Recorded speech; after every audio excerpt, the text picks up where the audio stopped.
Okay, hi, good evening. This is Ron Type. This is still a continuation of my weeb life until now. So,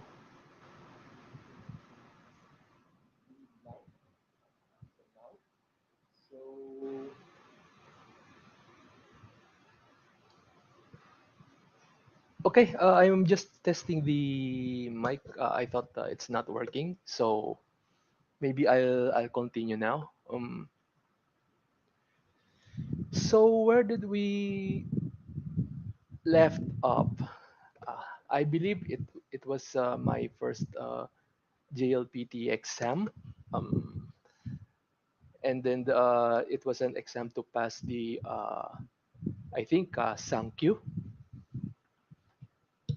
Uh, Pretty cocky for me that time because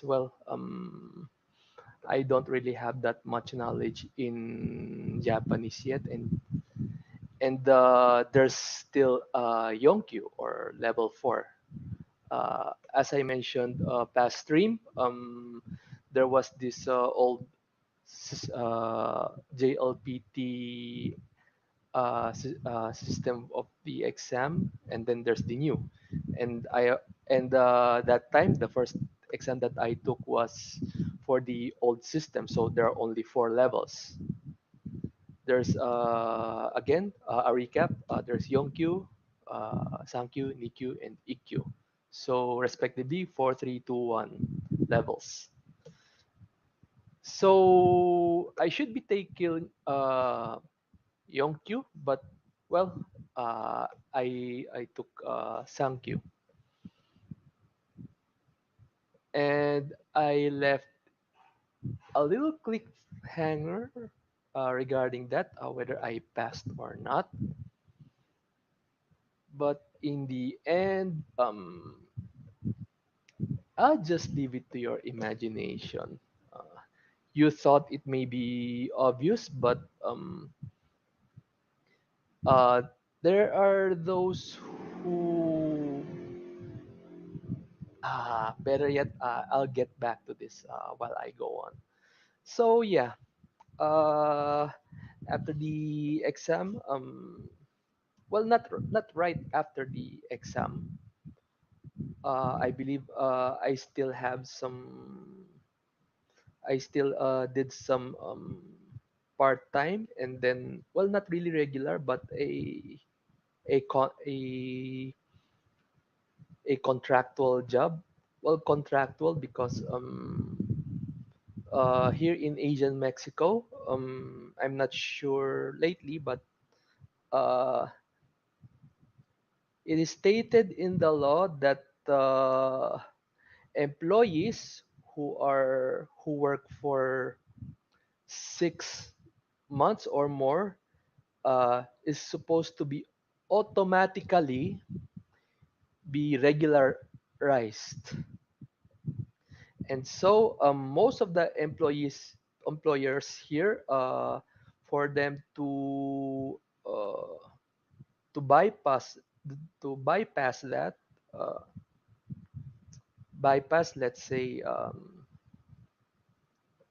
loophole. So they usually hire the employee as a contractual for 5 months, so that if I'm not familiar on how this works, but it's usually interval of 5 months. It's pretty scummy if you ask me, but that's how it is here in Asian Mexico. So those who completed their 5-month contract usually gets laid off for them to be, well, if they apply to an agency, and then that agency let them work to their client, the client, because the employer is the agency. So the client will so they will work so the employees will work for the client for 5 months, and then after that they usually release them, and then the agency usually either assign them another client, or at worst they release employee themselves, aka fire. So going back, so I did a contractual job, but I only handled it for 2 months because back then,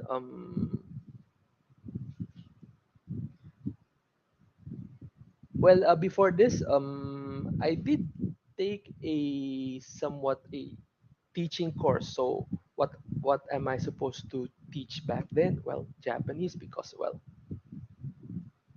again, leave it to your imagination. So having that supposed job opportunity, um, I only stayed on that contractual job for 2 months, but it didn't come into fruition, and I had to travel far for the interview, and we were supposed to be guaranteed a job, but well, it didn't take off. But coincidentally, it so happens that a uh, but the headhunter in which I registered to mentioned that they have a client that needs let's just say IT engineer with the Japanese proficiency, and it so happens that I did so. Well, they did an interview to me. I believe the interview. I think it was. I was still working back then, or maybe uh, I already resigned. I don't remember. But well, after the review, I think it took a month before they called me back, and then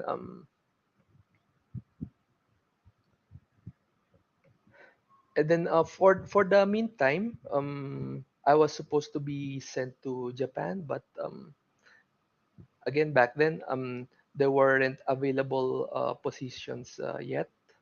So until then, I had to go back and forth. I had to spend time in that, well, I'll just call it agency. And then since we're not really doing anything, so we just need to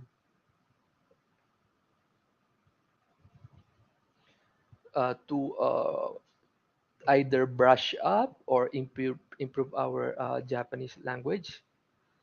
And then some people come and go, and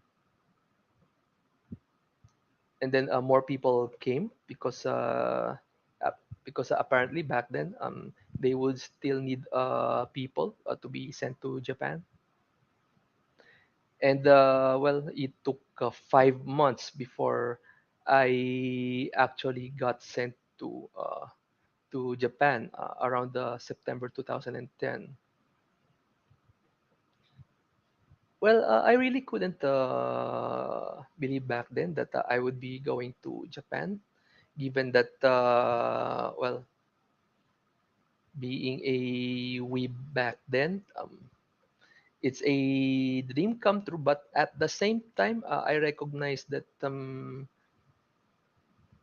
I could end up in a bad place, and well, everything would suck.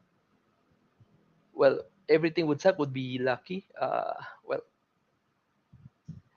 at worst, I might get mine crafted then, or maybe the client will will take some measures so that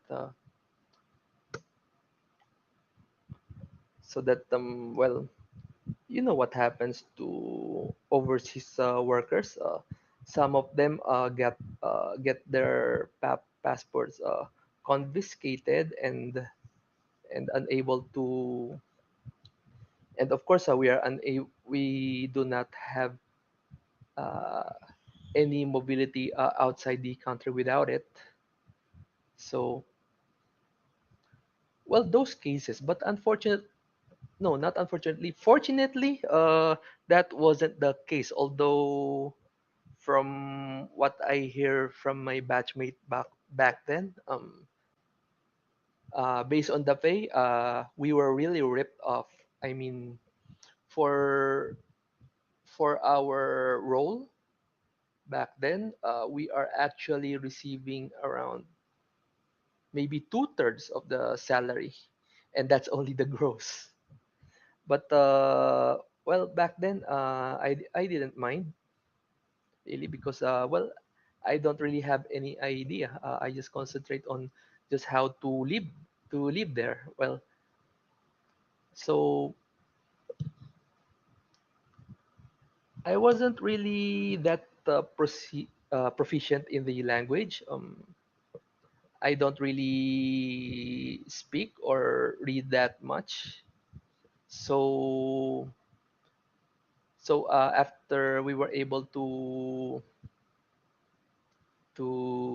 go to Japan, we stayed in a hotel, and then there's a rental apartment that we stayed,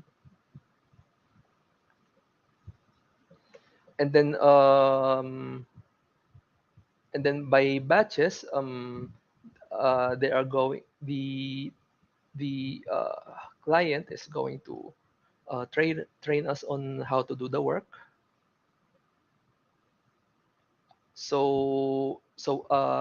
Two people per batch, so it will be a span of 2 months. So so I was I belong to the second batch, so that means for 2 months we didn't do any work. So the my direct superior back then took time for us to get used to using Japanese. Of course, that would be more on speaking though, and then I got used to that for 3 months. And though yes,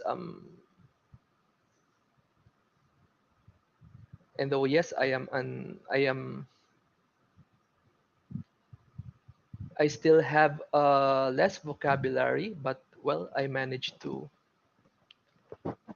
get comfortable with it in a short span. And of course, I guess if you come across this stream and then you get and then you do get familiar on how toxic the Japan work environment is. For me, well, technically this is not toxic per se. They are really very strict when it comes to procedures. So, well, an advice. You must follow procedures as they instructed or requested or whatever, so that if anything goes wrong despite you following the procedures, at least you'll have you won't get that big of a trouble. But otherwise,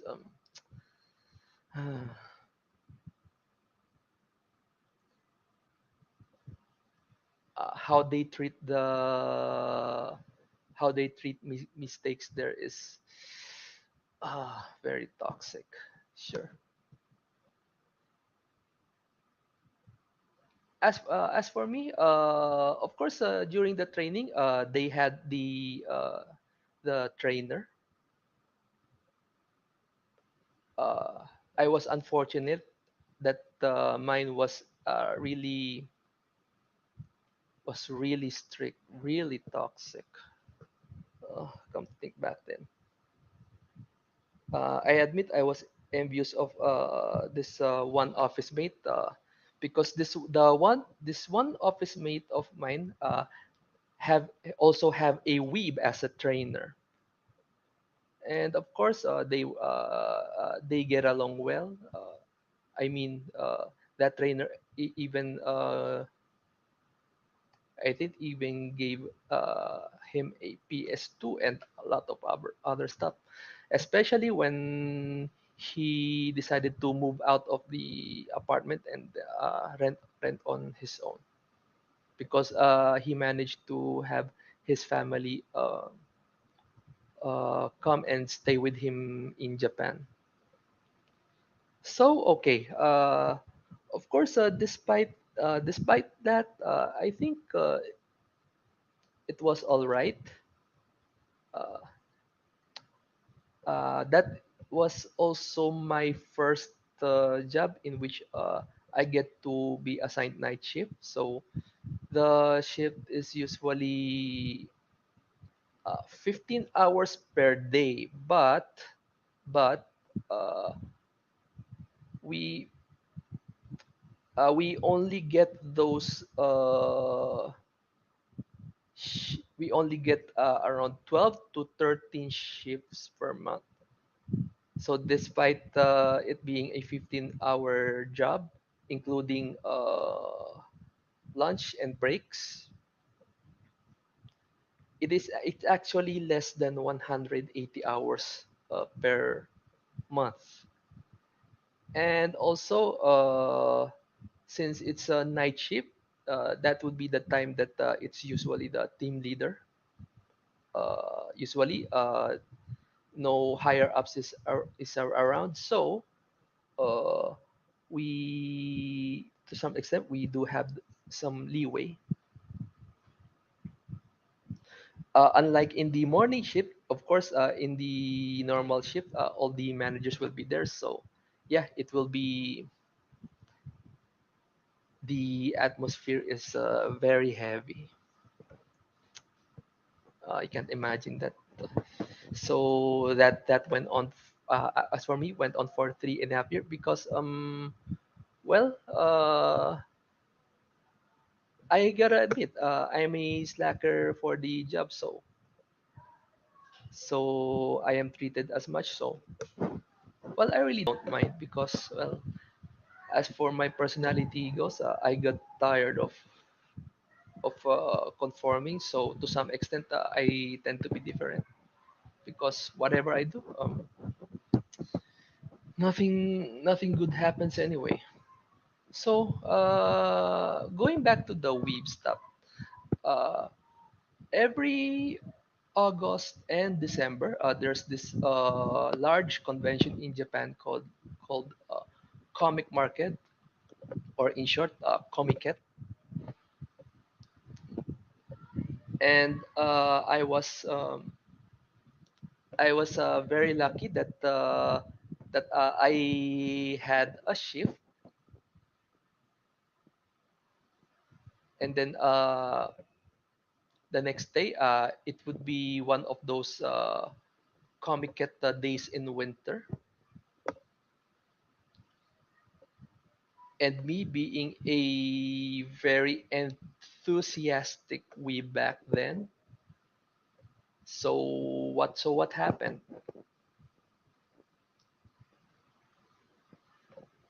So remember that I mentioned 15-hour jobs and night shift. So it is 5:30 p.m. up to 8:30 a.m. the next day. During that certain day, 8:30 a.m. I let's just say I finish my shift, and then and then got ready myself so that I'll be going to the Tokyo Big site. And take note of this. I was very, let's just say again, enthusiastic back then that I have no food or drink and no sleep. As in, I just changed clothes and went to Tokyo Big site right away. And what did I do there? Since, well, first time, I just got swayed from the crowd because, well, it's pretty crowded then. And then I went to, I really forgot, but of course I get to witness the actual, there's a certain place there in Tokyo Big Sight in which they actually sell those doujinshis or dojins or aka well quote unquote original comics, as in of course some lines is short and then some lines goes very long, but I'm not really interested that time, so instead and then I went to an area in which there are so many cosplays, and of course I took a lot. And then that's all that I did. Of course, I still have my pictures stored those days, and and of course, well, yes, I've been saying that I didn't have any drinks or food. Then you may ask, weren't there any food stalls there back then? Uh, I would answer perhaps, but I didn't really mind uh, because I was very excited back then. And so I went home.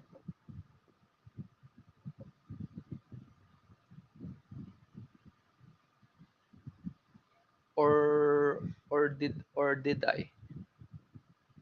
Maybe I spent time at the other house because we did get to know other fellow men in Japan, particularly those who live in the US base. Because yes, uh, our home back then is close to the US base in Japan. So to some extent, with their cooperation, we were able to go someplace. So okay. So again, going back prior prior to that Comiket, I believe I went to a, let's just say, mini concert, and that concert is for a certain uh, singer slash a voice actress. She voiced Rankali of Macross Frontier, among others. And I really did have a great time, and I'm grateful for that one office mate of mine who is able to come with me that time.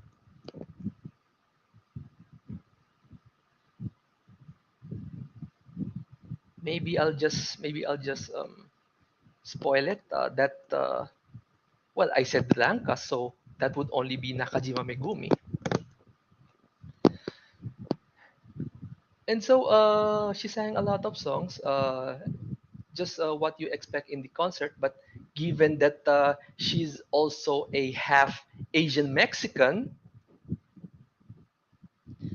although yeah, there's her lineage for that, but I wouldn't expect her to sing any Asian Mexican songs, but she did, and it was acoustic. Uh, the title is Kailan. Uh, that would be the Tagalog of When. It's a pretty popular song here in Asian Mexico, especially for those boomers. And yeah, I'm glad. And then I actually even sent her a an email regarding my impression with that.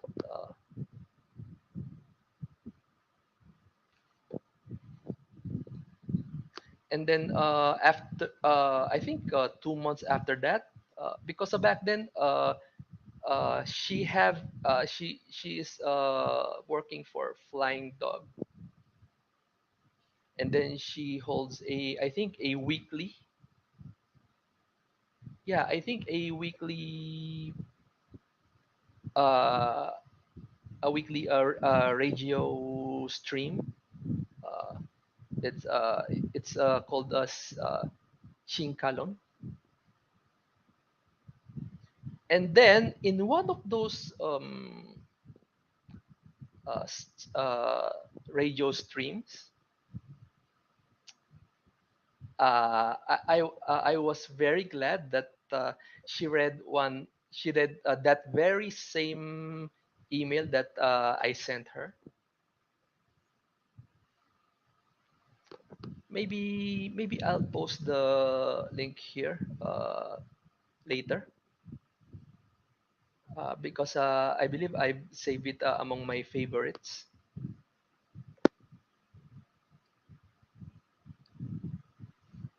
Kind of strange that that was more than 10 years ago.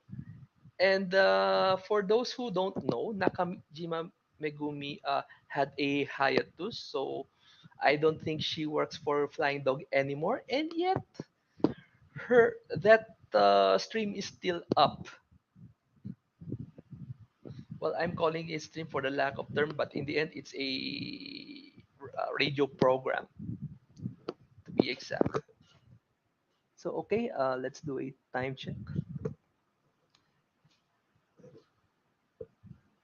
And so, I actually became a member of her fan club for, of course, until 2014, where she announced her hiatus. So, so, uh, so ever since getting a member, I attended her concerts as much as possible. Yeah.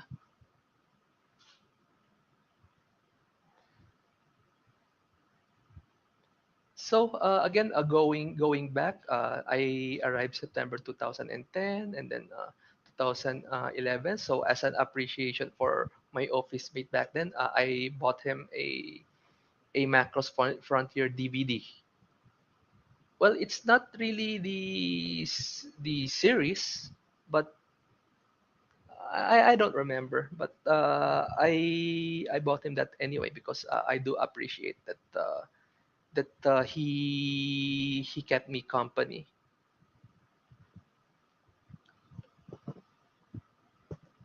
Of course, since I'm in Japan, I am to do as much weave stuff as possible, like those that I've mentioned earlier, and that also goes for movies because obviously those anime movies is not something that you can see outside Japan. It's even very rare. It's rare even in the US, if uh, as far as I am aware of. Again, that was back 2011s.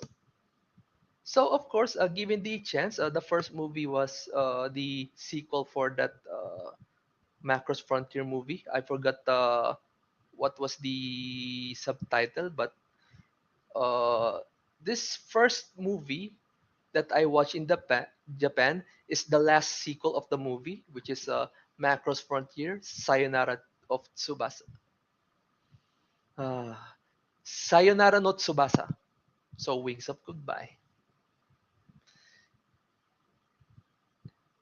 And I watched it during March 2011. So why did I mention March 2011? Well, because it's because there's something big that happened that month. And at this point, I don't think I think only a few would be unaware of this. The great earthquake, the great tsunami that swept Sendai back then, and it also almost caused a holocaust in Japan because it damaged the Fukushima nuclear plant. And though it shouldn't be as worse as it is. It was a panic back then. Many people tried to go home, even us, even our batch mates, those our acquaintances in the US base, since the president then, Obama, would be accountable in case they get harmed by that radiation. So most of those in the US base got sent back to the US. And then for us who can afford, or who chose to quit, of course, got back to Asian Mexico. But for us, our superior back then just said, just look around. Are they panicking? No. Why should you? So yeah, we had to stay there. So I guess this will be time to end this stream. Thank you for joining. So having started this series of videos, and I got two subscribers, Ruby King and J50 Tank. So yeah, thank you for subscribing. Hope I do more of this in the future, and doing more, not just the streams, but maybe I can introduce some things that I can show as well. Like some YouTubers who are able to publish their comics, or maybe short animation or games. Who knows? So yeah. So first, please subscribe to Ruby King. He talks about the comics industry, culture, and other current events in the American entertainment industry. So go hit a like on his page, and if you can, subscribe. And of course, shameless uh, shameless shout out on my part. Please like and subscribe. So I guess that will be the end of this, because I need to do something, and maybe a little rant because of the fluctuation that happened on Sunday. I We only got our water supply back this morning, so until then it sucked. And to add to the injury, they had to pull my fridge so that they are supposed to quote unquote repair it. I'm saying quote unquote because given my experience with them, ever since I bought that ref in September, there was never a day in which it didn't give me problems. I mean, since day one, it's defrost, this auto defrost function doesn't work, so I have to defrost it manually, or else the ice will build up and eventually block the passageways for the cold air to go through, and then making the ref only be as warm or cold as room temperature. Imagine that.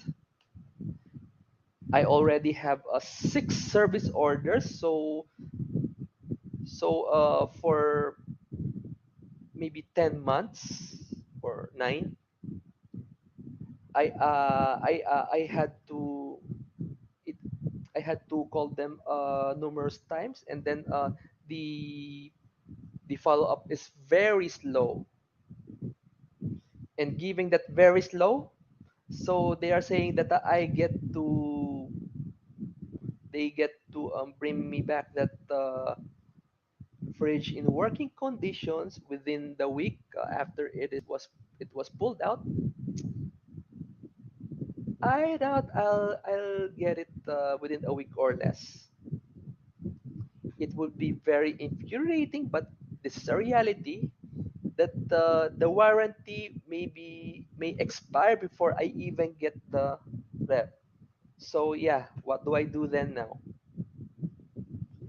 Obviously, I cannot store frozen foods, so I have to stick to canned goods then, or and bread. So basically, I only have limitation for what food that I am able to eat. So okay, end of the rant. So okay, this time, if you ever come across this video, I'm glad you did. And if you do, again, like and subscribe, and hope to meet you in one of these live streams. So okay.